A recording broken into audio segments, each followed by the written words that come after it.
आज मी तुमच्यासाठी मस्तपैकी खमंग ज्वारीचं थालीपीठ घेऊन आली आहे, जी माझी खूपच आवडती थालीपीठाची रेसिपी आहे। झटपट बनते आणि नाश्त्याला मस्त लागते। अगदी 10 मिनिटात बनणारी ही ज्वारी थालीपीठाची रेसिपी घाईच्या वेळी साथीचा सोपा नाश्ता आहे आणि त्यात तूप किंवा घरचं मस्त लोणी दही असेल तर आहा, काही बातच वेगळी आहे।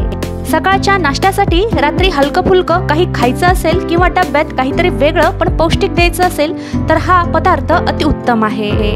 आणि ही रेसिपी अचूक प्रमाणासोबत तुमच्यासोबत मी शेअर केलेली आहे, त्यासाठी हा व्हिडिओ शेवटपर्यंत नक्की पहा। तर नमस्कार, मी दीपा, किचन विथ दीपा मध्ये तुम्हा सर्वांचं पुन्हा एकदा मनापासून खूप खूप स्वागत। आणि हा व्हिडिओ पाहताना तुम्हाला कोणत्याही क्षणी आवडला तर व्हिडिओला लाईक आणि जास्तीत जास्त शेअर करा, जेणेकरून मला प्रोत्साहन भेटेल। सर्वात अगोदर हे खमंग थालीपीठ बनवण्यासाठी आपल्याला इथे एक वाटण तयार करून घ्यायचं आहे। त्यासाठी इथे मी खलबत्ता घेतलेला आहे। जर तुम्हाला हे वाटण मिक्सर मध्ये वाटून घ्यायचं असेल तरीही चालेल। हे खलबत्त्यात ओबडधोबड कुटून घेतल्यामुळे ते आणखीनच चविष्ट लागतं। तर सर्वात अगोदर 1 चमचा म्हणजे पोहे खायच्या चमच्याने 1 चमचा एवढे जिरे घेतलेले आहेत आणि सारख्याच प्रमाणात 1 चमचे अखंड धने घेतलेले आहेत। आता तुम्ही इथे धने न घेता तुम्ही इथे धने पावडर देखील वापरू शकता आणि सोबतच 10 ते 15 लसणाच्या पाकळ्या आणि 9 ते 10 हिरव्या मिरच्या घेतलेल्या आहेत। आता यामध्ये आपल्याला लसणाचा आणि हिरव्या मिरच्यांचा वापर थोडासा शिल्लकच करायचा आहे, जेणेकरून हे थालीपीठ खायला मस्त लागतं। यामध्ये पाणी न टाकता याचं आपल्याला ओबडधोबड वाटण तयार करून घ्यायचं आहे आणि वाटण तयार करून झाल्यावर लगेचच आपल्याला आपल्या घरात जे पीठ आहे त्याच पिठापासून आपल्याला हे इन्स्टंट थालीपीठ बनवायचं आहे। जे काही पीठ घ्यायचं आहे ते सर्व पीठ मोजून घेण्यासाठी आपल्याला इथे कोणतंही भांड किंवा वाटी किंवा एखादा कप सेट करायचा आहे आणि त्याच कपानं किंवा वाटीनं हे सर्व पीठ आपल्याला मोजून घ्यायचं आहे। तर सर्वात अगोदर सारख्याच वाटीने मी 2 वाटी ज्वारीचं पीठ चाळून न घेता 2 वाटी एवढं हे मी ज्वारीचं पीठ घेतलेलं आहे आणि सारख्याच वाटीने अर्धी वाटी म्हणजेच हरभरा डाळीचं पीठ घेतलेलं आहे आणि पुन्हा सारख्याच वाटीने अर्धी वाटी एवढं तांदळाचं पीठ घेतलेलं आहे आणि पुन्हा सारख्याच वाटीने आपल्याला अर्धी वाटी गव्हाचं पीठ घ्यायचं आहे। जर तुमच्याकडे भाजणीचं पीठ नसेल तर तुम्ही अशा प्रकारे घरातल्या पिठापासून हे तुम्ही इन्स्टंट चविष्ट खमंग असं हे थालीपीठ बनवू शकता। सोबतच यामध्ये चवीपुरतं मीठ टाकलेलं आहे। आपण यामध्ये जे तांदळाचं पीठ वापरलं आहे त्यामुळे काय होईल, आपले हे थालीपीठ कुरकुरीत आणि चविष्ट बनायला मदत होईल। आणि सोबतच आपण जे वाटण तयार करून घेतलं होतं ना ते यामध्ये टाकून द्यायचं आहे। आता या थालीपीठासाठी सर्व पिठाचं प्रमाण देखील अचूक असायला हवं, तेव्हाच थालीपीठ खायला रुचकर लागतं, नाहीतर थालीपीठ खाताना ते घशामध्ये दाटतं किंवा कोरडं होतं। त्यासाठी सर्व साहित्याचं प्रमाण अचूक असायला हवं। आता सोबतच यामध्ये 2 मोठ्या आकाराचे कांदे बारीक असे चिरून घेतलेले आहेत। आता यामध्ये आपल्याला कांद्याचा वापर थोडासा शिल्लकच करायचा आहे, त्यामुळे ते खायला अजूनच चविष्ट लागतं। आता यामध्ये आपण काही भाज्या ऍड करूयात, जेणेकरून हे थालीपीठ पौष्टिक बनेल। सारख्याच वाटीने अर्धी वाटी बारीक चिरलेली कांद्याची पात घेतलेली आहे आणि सारख्याच प्रमाणात म्हणजे सारख्याच वाटीने अर्धी वाटी बारीक चिरलेली मेथीची भाजी घेतलेली आहे। आता तुम्हाला ज्या काही भाज्या आवडतात त्या देखील तुम्ही इथे ऍड करू शकता किंवा याच्यातली कोणतीही भाजी तुम्हाला आवडत नसेल ती देखील तुम्ही स्किप करू शकता।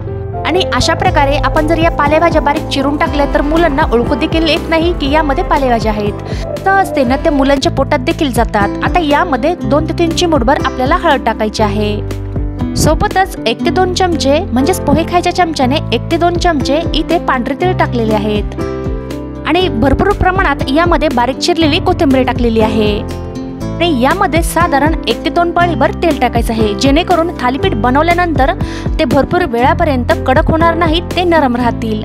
त्यासाठी यामध्ये थोडंसं तेल टाकून यामध्ये अगोदर कोरडेच हे सर्व जिन्नस एकत्र करून घ्यायचे आहेत। जर या पिठामधलं तुमच्याकडे जर तांदळाचं पीठ नसेल तर तुम्ही ते स्किप करू शकता।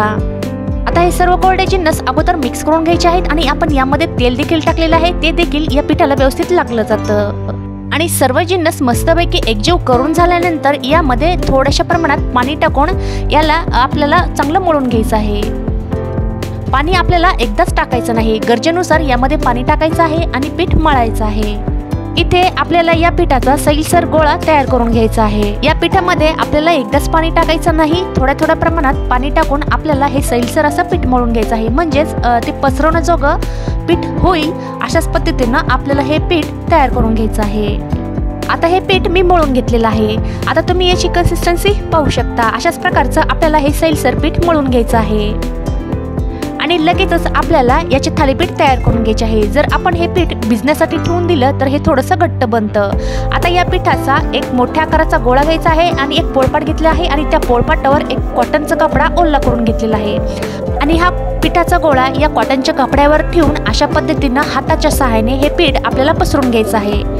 तर पहा, अशा पद्धतीनं हे पीठ पसरवलं जात आहे। तर अशाच कन्सिस्टन्सीचं आपल्याला हे पीठ मळून घ्यायचं आहे आणि जर पीठ हाताला चिटकत असेल तर थोडंसं वाटीमध्ये पाणी घ्यायचं आहे आणि पाण्याचा हात लावून हे पीठ पसरून घ्यायचं आणि अशा प्रकारे गोल गोल आकाराचे आपल्याला हे थालीपीठ बनवून घ्यायचे आहेत। आणि जास्त मोठ्या आकाराचे देखील थालीपीठ बनवून घ्यायचे नाहीत, मध्यम आकाराचे हे थालीपीठ तयार करून घ्यायचे आहेत। आणि पसरून घेताना मध्ये मध्ये हाताला थोडंसं पाणी लावून घ्यायचं, जेणेकरून हे सहजतेनं पसरवलं जातं। हे पहिलं थालीपीठ बनवून झाल्यानंतर तुम्ही याची जाडी पाहू शकता आणि थालीपीठ तयार झाल्यावर वरून थोडेसे पांढरे तीळ यावरती टाकायचे आहेत, जेणेकरून हे तिळानं काय होतं, हे थालीपीठ दिसायला मस्त दिसतात।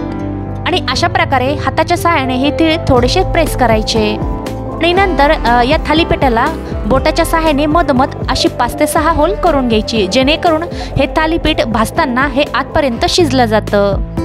हे थालीपीठ बनवून घ्यायच्या अगोदरच गॅसवर एक तवा गरम करण्यासाठी ठेवायचा आहे आणि लगेचच तवा गरम झाला की हे थालीपीठ तव्यावर टाकून द्यायचं आहे। पण तव्यावर टाकायच्या अगोदर तवा तेलाने चांगलं ग्रीस करून घ्यायचं आहे, कारण की हे पहिलं थालीपीठ आहे ते तव्याला खाली लागू शकतं आणि थालीपीठ भाजताना शक्यतो आपल्याला तेलाचा वापर थोडासा शिल्लकच करायचा आहे। आणि अशा प्रकारे हे थालीपीठ तव्यावर टाकून द्यायचं। तर इथे मी नॉनस्टिकचा तवा गरम करून घेतलेला आहे आणि तेलाने चांगलं ग्रीस करून घेतलेलं आहे आणि थालीपीठ तव्यावर टाकल्यानंतर गॅसची फ्लेम मिडियम ठेवायची आहे आणि मिडियम फ्लेमवर हे थालीपीठ मस्तपैकी भाजून घ्यायचं। पण थालीपीठ भाजून घेताना अगोदर आपण जे थालीपीठाला होल करून घेतले आहेत त्या होलमध्ये थोडंसं तेल सोडायचं आहे आणि थालीपीठाला वरून देखील थोडंसं तेल लावून घ्यायचं आहे, जेणेकरून हे थालीपीठ मस्त खमंग असं भाजलं जातं। आणि नंतर 1 मिनिटासाठी याच्यावर झाकण ठेवून द्यायचं आहे आणि नंतर 1 मिनिटांनी याच्यावरचं झाकण काढून पाहायचं आणि लगेचच याची एक बाजू बदलून घ्यायची। आणि या थालीपीठाची एक साइड बदलल्यावर तुम्ही याचा रंग पाहू शकता, अतिशय सुंदर रंग या थालीपीठाला आलेला आहे। आणि या थालीपीठाची बाजू सतत खालीवर करत मस्त सुंदर रंगावर आणि खमंग होईपर्यंत छानपैकी असं भाजून घ्यायचं आणि नंतर अगोदरची 2 मिनिटे मिडियम फ्लेमवर भाजल्यानंतर हलकीशी थोडीशी आपल्याला गॅसची फ्लेम वाढवायची आहे आणि थोड्याशा जास्त फ्लेमवर मस्तपैकी खरपूस होईपर्यंत हे थालीपीठ भाजून घ्यायचं आहे। आणि जास्तीत जास्त एक थालीपीठ भाजण्यास 2 ते 3 मिनिटे लागतात। 2 ते 3 मिनिटात हे खमंग थालीपीठ भाजून तयार होतं आणि जास्त फ्लेमवर देखील हे भाजायचं नाही, नाहीतर हे आतून कच्चं राहतं आणि बाहेरून याचा रंग डार्क होतो। तर पहा, पहिले थालीपीठ आपलं इथे तयार आहे। अतिशय सुंदर रंग या थालीपीठाला आलेला आहे। आता हे तव्याच्या बाहेर काढून घ्यायचं आणि सारख्याच पद्धतीने सारख्याच आकाराचा गोळा घेऊन हाताला थोडंसं पाणी लावून आपल्याला हे पीठ अशा पद्धतीने पसरून घ्यायचं आहे आणि हे पीठ पसरवून झाल्यानंतर वरून थोडेसे तीळ स्प्रेड करायचे आहेत आणि हे हातानेच थोडेसे तापून घ्यायचे आहेत आणि वरून थोडेसे तीळ लावून झाल्यावर नंतर मधोमध याला 4 ते 5 अशी होल करून घ्यायची, जेणेकरून हे आतपर्यंत थालीपीठ मस्तपैकी असं शिजलं जातं आणि भाजलं जातं। आणि सारख्याच पद्धतीने हे तव्यावर टाकून द्यायचं आहे आणि मिडियम फ्लेमवर मस्तपैकी गोल्डन रंगावर आणि खरपूस होईपर्यंत कुरकुरीत होईपर्यंत छान असं भाजून घ्यायचं। आणि हे गरमागरम थालीपीठ तुम्ही गूळ, चटणी, ठेचा किंवा लोणचं आणि दह्यासोबत आणि लोणीसोबत आणि तुपासोबत देखील सर्व करू शकता। आता आपण जेवढं साहित्य घेतलं होतं त्यामध्ये साधारण 3 ते 4 जणांना पुरेल एवढे थालीपीठ तयार होतात। तर आजची ही माझी इन्स्टंट थालीपीठाची रेसिपी तुम्हाला नक्कीच आवडली असेल, मला आशा आहे। जर आजचा हा माझा व्हिडिओ तुम्हाला नक्कीच आवडला असेल तर व्हिडिओला लाईक आणि जास्तीत जास्त शेअर करा आणि तुम्ही माझ्या चॅनलवर नवीन असाल तर सबस्क्राईब करायला विसरू नका। सोबतच बाजूला असलेलं बेल आयकॉन देखील प्रेस करा, जेणेकरून माझ्या येणाऱ्या नवीन रेसिपी व्हिडिओचं नोटिफिकेशन तुम्हाला भेटेल। तर भेटूया पुन्हा एकदा तुमच्या आवडत्या छानशा रेसिपी सोबत।